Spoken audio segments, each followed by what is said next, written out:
In the headlines tonight, there's no permanent secretary, specifically mine. I'm not independent. The Minister for Disaster Preparedness, Hilary Onek, wants his ministry to be separated from the office of the Prime Minister to realize efficiency. And even their nature of evidence is going to be confidential. Prosecution present 9 witness statements pinning Kawempe North Member of Parliament Mohamed Segirinya and Makindye West Member of Parliament Alan Sewanyana over murder.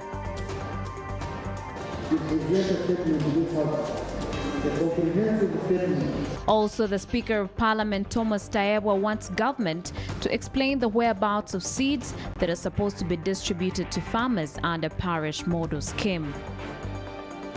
The goal scorer, this might be a late run in here, saved by us. And in sports, the Confederation of African Football has launched the Africa Super League that will attract 24 clubs from 16 countries.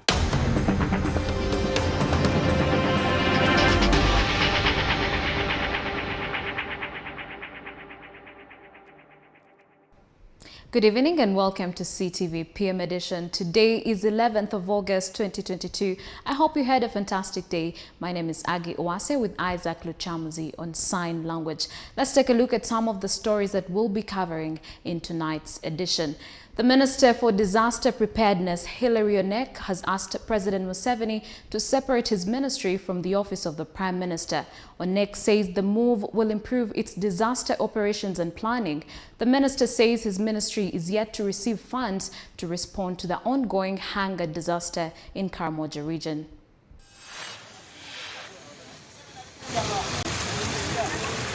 Disasters such as floods, different parts of the country annually, with the latest being the disastrous Mount Elgon region floods and the current famine in Karamoja sub-region. To make matters worse, according to Hilary Onek, the Minister for Disaster and Preparedness, the ministry continues to be a response ministry instead of concentrating on preparedness. He says the ministry is yet to receive operational cash this financial year. We don't have a budget. The budget which you put in our name there is what they call contingency fund. Contingency fund is supposed to be 3%. Is it 3% of the national budget? We don't see that money. In fact, we only beg to get that money. We struggle to get that money. Like when we had the disaster in Karamoja or in Bala, we had to write to Treasury, please. Away from the shillings 20 billion that was allocated to the Ministry of Disaster in this financial year, the shillings 135 billion that is meant to cater for disasters like famine in Karamoja has never been approved. Wish if we have a budget, annual budget, we don't necessarily need to spend it. After all, normally the ministries don't spend all their money. If they can budget something like 150, 200 billion, they are standby, whereby anytime we requisition to buy, we get the money. The minister believes that it's high time the ministry is separated from the wings and shadows of the office of the Prime Minister, headed by Robin Anabanja. I don't know whether we are called ministry or department, because we don't have a ministry. Okay, there's a minister at the top. I'm there, all right, but I don't have a ministry. There's no permanent secretary, specifically mine. I'm not independent. We cannot plan adequately without interference from that conglomerate. When we are all several ministers together, now you plan your thing. The thing doesn't work that way.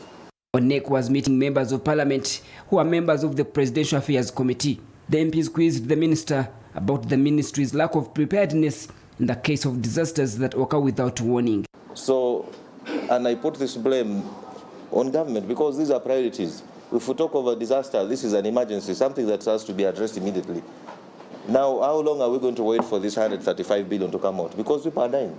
Now, Honorable Minister and the team, if we have this system on ground, we responded when an incident took place already. Why can't this system help us to know before that there is something which is going to happen in Karamoja and we need to act? Why do we first wait to see that an incident happened? You have talked about the early warning systems. Honourable Minister, they are halfway dead. We know it. They have challenges of machinery. They have challenges of manpower. some of the stations are not serviced. The MPs faulted government on inconsistencies on its policies and directives regarding environmental protection. They demand for the enactment of a special law on disaster management and prevention. You have this plan, where is the law? We don't have it. You cannot establish structures because it is a constitutional provision that for you to perform better, you need a commission. And that commission can only come to exist if the law is put in place. Where is that law? Disasters have been attributed to the absence of environmental conservation and impunity of some high-ranking government officials. Ramson Mhire, CTV PM Edition.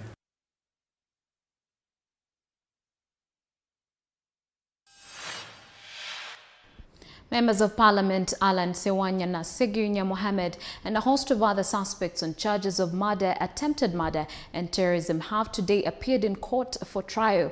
The prosecution team today presented 19 statements from witnesses pinning the legislators in the machete killings that took place in Masaka district. The prosecution also revealed that it has more evidence to bring before court. Let's take a look. At around 11:30 a.m., MPs Alan Sewanyana, Muhammad Segirinya, and their co-accused appeared in the International Crimes Division Court for an update on their case.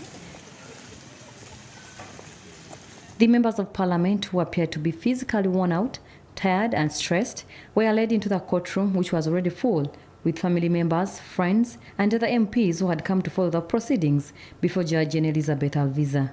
In court, the prosecution team, led by Anguzolino, presented statements of the 19 witnesses they are going to rely on. The evidence we currently have as prosecution. The only one that is remaining is what we've submitted for the application. However, prosecution also revealed that it has more witnesses who are ready to testify and sought for protective custody for the said witnesses. At the next trial, we have to receive more evidence from the state, but the prosecution has also informed the court that they have filed a witness protection application where they have 17 other witnesses, but those other witnesses need to be protected, meaning their identity is not supposed to be disclosed to the public, and even their nature of evidence is going to be confidential.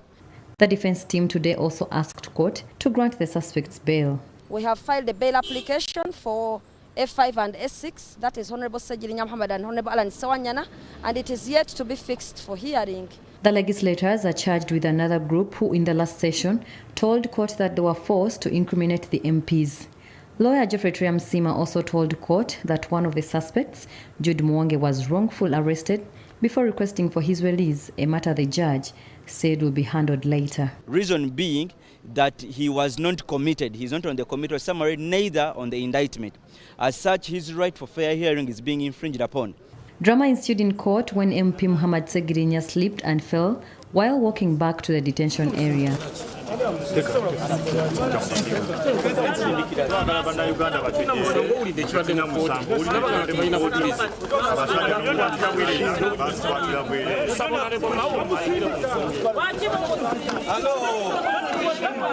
Segirinya and Sewanyana have continued to plead that they are innocent.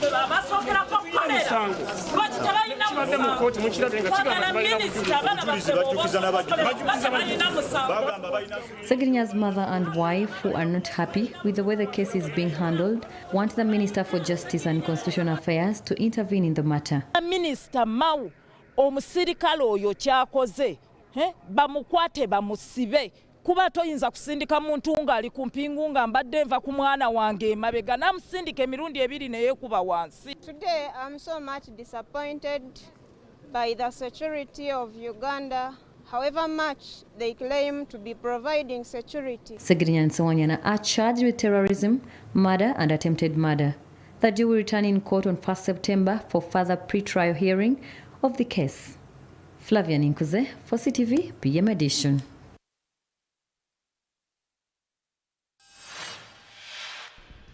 Hundreds of people in Gogonyo County, Palisa District have today gone to polls to elect their Member of Parliament in a by-election that has been characterized with low voter turnout.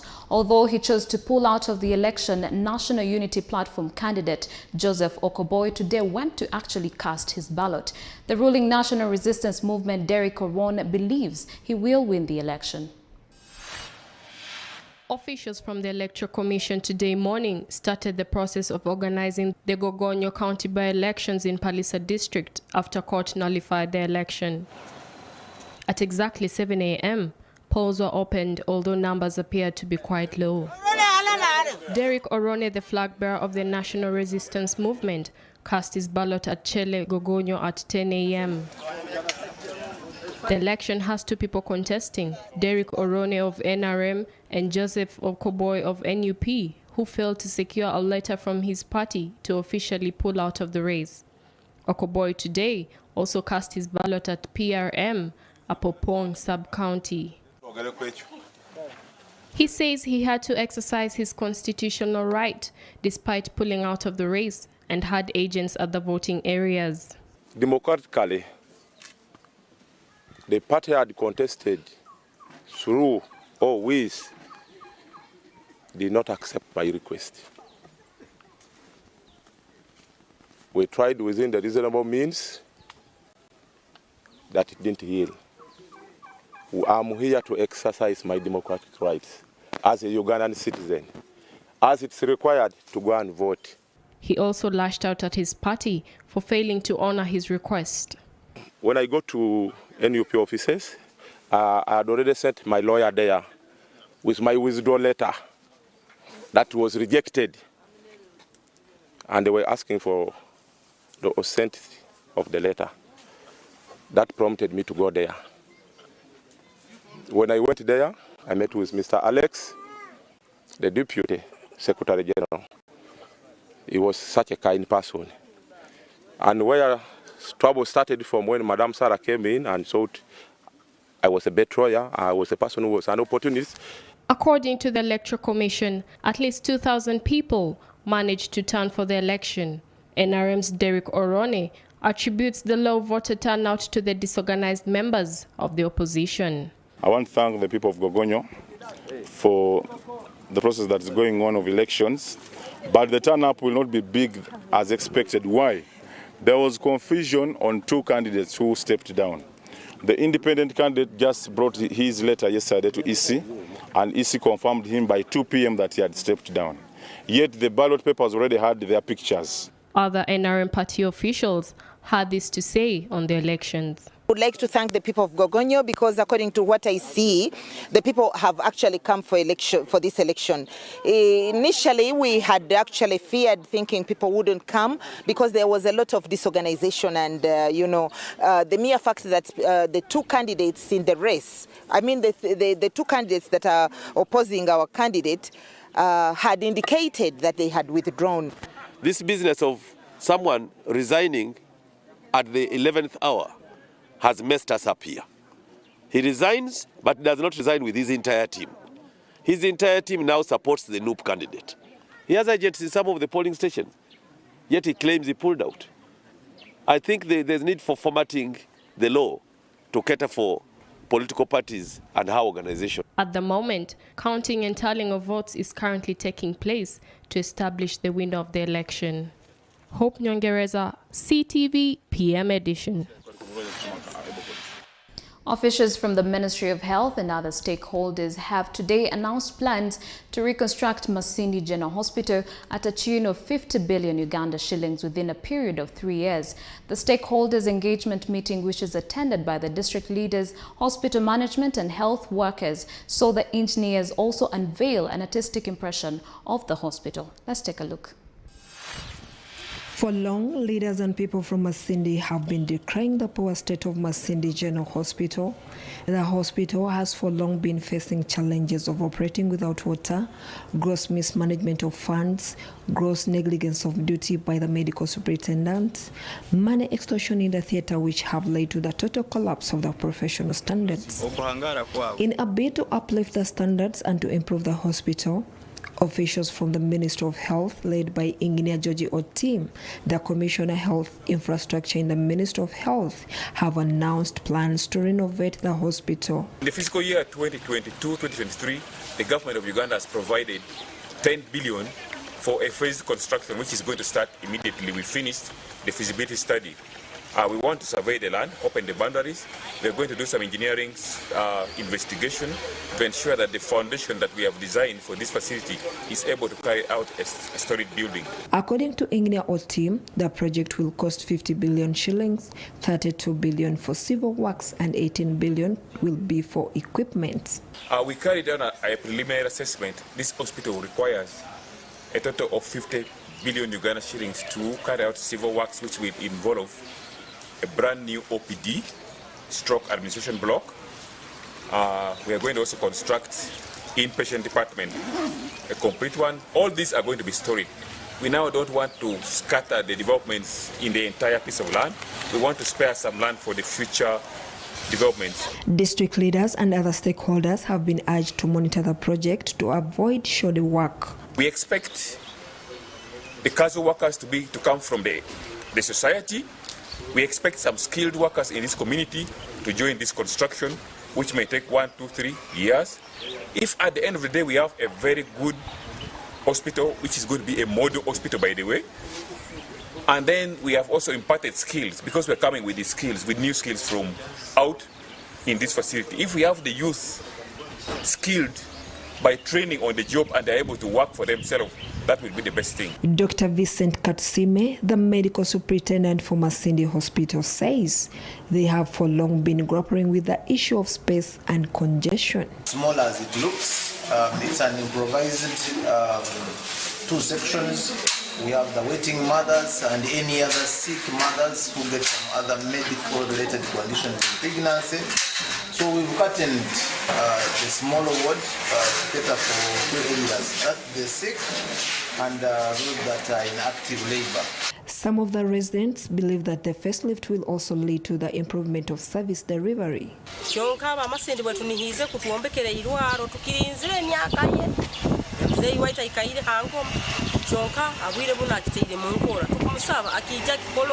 Cosmas Biarhanga, the Masindi District LC5 chairperson, says the situation at the hospital has been appealing. So much grateful to His Excellency the President of the Republic of Uganda, to our area Member of Parliament, Honorable Kiziba Aled, who put this before the floor of Parliament, so that this budget has been finally allocated, and we are so much grateful as people of Masindi.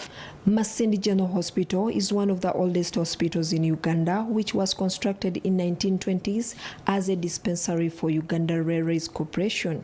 It currently serves over 500,000 people from the districts of Nakasongola, Chiriandongo, Bulisa, Masindi, and other parts of Hoima. CTV PM Edition. CTV PM Edition takes a short break, but we'll be right back with more stories. To stay with us.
Welcome back. You're still watching CTV PM Edition with me, Agi Owase, and Isaac Luchamzi on sign language. Now, moving on, the Deputy Speaker of Parliament, Thomas Taiyewa, has directed the Agriculture Minister to present to Parliament a comprehensive report on Tuesday next week, explaining the whereabouts of money which is meant to buy seedlings for Ugandans. This comes after the Clark North MP Anthony Akol complained in Parliament that government has not yet given seeds to farmers, yet it's a planting season. The country Uganda always have 2 seasons of planting. Unfortunately, this year, in the past season, the farmers in the country lost a lot of crops because of weather situation. And for that matter, some areas are prone and they have a lot of problems of hunger, and people are dying of hunger because of that. Government, through NADS and Operation Wealthy Creation, used to give seedlings to MPs and ministers for distribution to their electorates to boost farming. Several MPs say the failure by government to give out seed will lead to a food shortage across the country. I think it's unfair and it will not address the problem of food insecurity in the country. Much like Donald was pronounced in Uganda region and so on. But if the capital region has no food. Sincerely speaking, Uganda is going to face famine, which has never happened in this country. The way how people are dying in Karamoja, it's going to spread in other areas of the country, in Nakaseke, in Iruwero, in Nakasongola. Because if you don't provide seeds to NADS, to Operation Wealthy Creation, to members of Parliament, and you say you are going to give the money to PDM, which you have not provided enough money. Taiyewa's directive came after several MPs demanded for the accountability for the funds meant to buy seedlings for Ugandans. I want to guide that Minister of Agriculture on Thursday next week to present a statement to this House, a comprehensive statement which we shall discuss, which we shall debate. But on that statement, please, we need action taken to mitigate all these issues that have been raised and craft extract the prayer clearly. The chairperson for the Agriculture Committee, Janet Okori, informed Taiyewa that some farmers in Uganda have no ability to buy seeds. A and planting season B. Planting season A falls in March, and that is when we, the leadership of the Committee of Agriculture, initiate within us the process of giving seeds to MPs to take to their communities. They were not only seeds, they were giving out cows, they were giving out piglets, they were giving out all sorts of and seeds also. But that one, when the government came up with the parish government model, that issue was stopped. All the money that had been budgeted in the previous years for that was now focused on PPM. Sarah Nakandi for CTV PM Edition. Thank you, Sarah Nakandi, for that report. Now, preparation for the annual Kagulu Rock Climbing Challenge are in high gear. The Chabazinga of Busoga, William Nadiope, will grace the occasion. The activity is a brainchild for Busoga Tourism Initiative and Uganda Tourism Board. The central government has so far invested 2 billion shillings to develop the hill, which is located in Kagulu, Buyende district. Buyende district, which is about 30 kilometers off Kamuli town, it has about 4 hours drive from Kampala, the capital of Uganda. The hill rises at approximately 350 feet above sea level with a great 360-degree views around it. It has various attractions that provide scenery and photographic moments to visitors.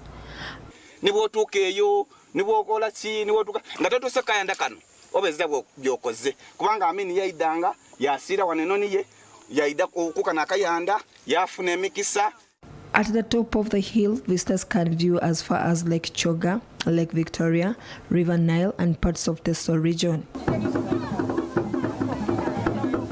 Helen Namtamba, the Busoga Tourism Minister, says the event that will last 3 days starts on August 20th. Eibale abantu bali kusaawa abantu babukinze abantu bapangise ebifo bajja okwoleserwa bajja okwolesa n'okufumbira emmere abantu bapangisa ab'ebyalo bamaze okumaala enumba daabwe n'okuteekateeka amaka gaabwe. Other activities include the Busoga Beauty Pageant, a culture show, and a health camp. Osula waliwo awokusula abajja okuleeta amatenti bombona tubabwina abantu bajja okuba nga bayidandabibwa. However, some stakeholders say the road infrastructure in the area should be improved. Nali mbiwulira ngayo olwaleero mbibwine so binuma government understand yanditaire mu nesente balima enguudo kubanga okuva ekamuli okutuuka wano oluguudo lubi so olingirira nti mutambulira mu nfuufu okuveera okutuukana ate ng'ekifo kirungi batemu sente tuwalize mu site ebenga nungi ngesobola guno okusikiza abantu weewaawo fine saadino esikiriza ayenga tino so kyenda kwongeramu obutungulu buno obunzaali kubona nti abantu baita sente. Namtamba says investors in the hospitality industry are welcome since the kingdom is ready to give them incentives like land. Kubiriza abantu muide mugule kuna itaka muzimba amahoteli nze kyenjo bakolera kubafunira basulamu. CTV PM edition. In an effort to fight crime in areas like Nankulabye in Luwaga Division, Umeme and Makerere University have introduced a project dubbed Pamoja to light up all dark spots in Nankulabye. Under the project, residents and small business operators will get basic skills in wiring, tailoring, among others. Let's take a look. The targeted areas which are prone to crime include Chiwunya, Chiaye, Zone 2 and others in Nankulabye and Luwaga Division. Most areas in these zones have no street lights, which facilitates crime since thugs waylay their victims under the cover of darkness. Use such communities to start speaking one language because we achieve collectively.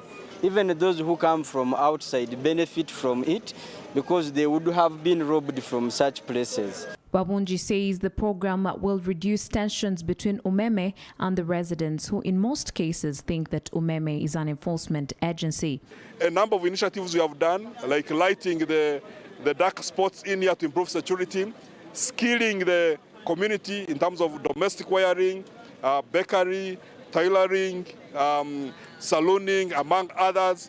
But more important also, getting the community leaders to socially engage with Umeme for the success of Umeme, at the same time success of the community.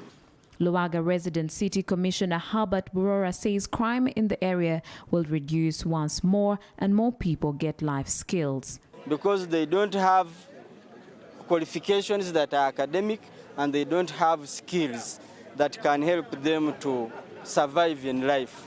So Umeme coming up and add on the voice of the president to skill the young people, to expand the skilling centers, it is a very good gesture for communities to appreciate and also bring our young people into ventures that can help them survive in life.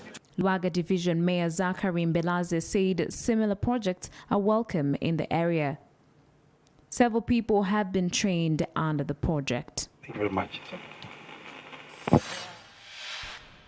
In our regional news tonight, nationwide curfew has been declared in Sierra Leone following massive protests in parts of Freetown and other areas or in the northern part of the country. While the U.S. Secretary of State Antony Blinken welcomed the engagement in direct talks between Rwanda and the Democratic Republic of Congo with a view to end the tensions between the two countries.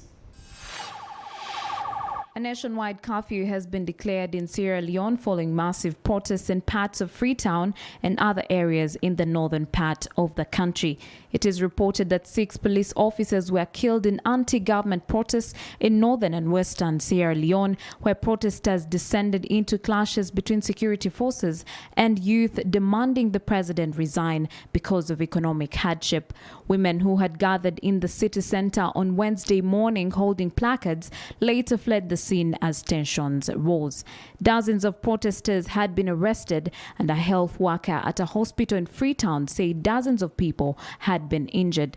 In the Kisi neighborhood in the east of the city, demonstrators threw rocks and sticks at security forces who fired tear gas in their direction, according to a news agency. Several protesters told AFP that security forces had also fired live bullets. Protesters were heard chanting "Bio must go," referring to President Julius Maada Bio, who is currently in the United Kingdom on a private visit. The internet was temporarily blocked in Freetown on Wednesday afternoon, according to a news agency, and demonstrations were also held in the city of Makeni and the town of Magburuk in the country's northern province. U.S. Secretary of State Antony Blinken has welcomed the engagement in direct talks between Rwanda and the Democratic Republic of Congo with a view to end the tensions between the two countries. Blinken met with Rwandan President Paul Kagame on Thursday to discuss efforts to end tensions between Rwanda and Congo. Both countries face allegations of supporting rebel groups opposed to each other. On Wednesday, Blinken met with Congolese President Felix Tshisekedi. Blinken said that coming out of the discussions, both presidents have agreed to engage in direct talks with each other. He said that they are both ready to resume the talks in the context of the Nairobi process with armed groups, and both welcome the continued U.S. engagement in support of African-led mediation efforts. The discussions included Rwandan Foreign Minister Vincent Biruta, who denounced the close collaboration between armed rebel group FDLR and the Congolese armed forces. He said that the presence of the FDLR and the close collaboration with the army of the DRC has always been the most significant cause of insecurity, and this enabled the FDLR to conduct terrorist operations on Rwandan territory, something the government of Rwanda cannot accept. Rwanda was the last stop in the U.S. Secretary of State's African tour that also included South Africa and the DRC. On the international scene, more than 1,000 France firefighters are battling monster wildfire near Bordeaux, while satellite images appear to show major damage and a number of destroyed Russian warplanes at a Crimea airbase following explosions that were there this week.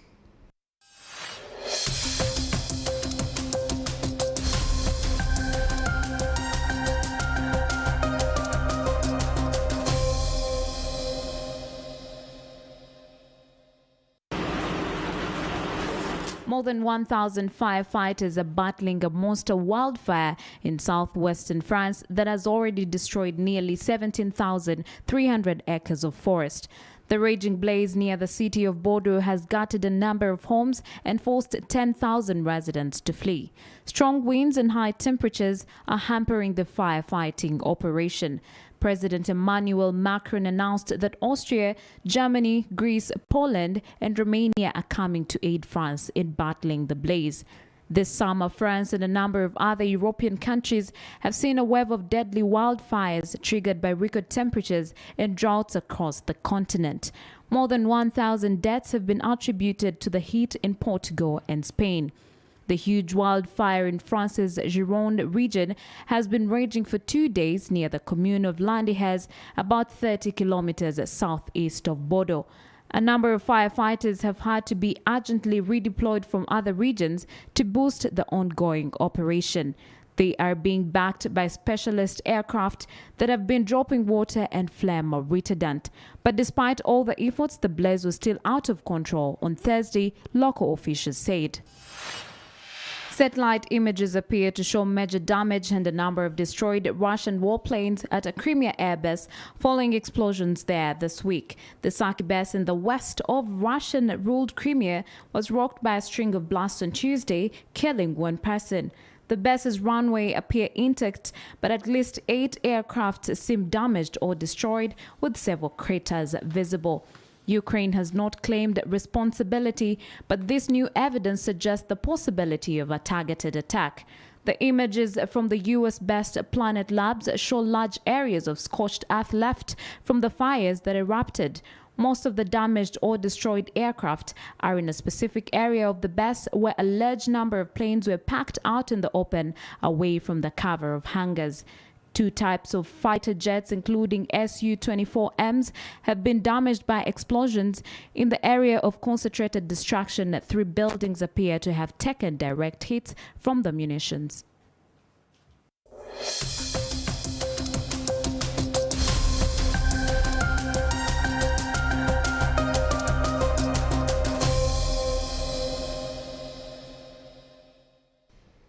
Thank you for staying with us. CTV PM edition takes a short break, but we'll be right back with more in the world of sports. Do stay with us.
Welcome back. You're still watching CTV PM edition with me, Agi Uwase, and Isaac Luchamzi on sign language. Now, moving on to the world of sports, the Confederation of African Football has launched the Africa Super League. The Africa Super League gets underway in August 2023 with 24 clubs and 16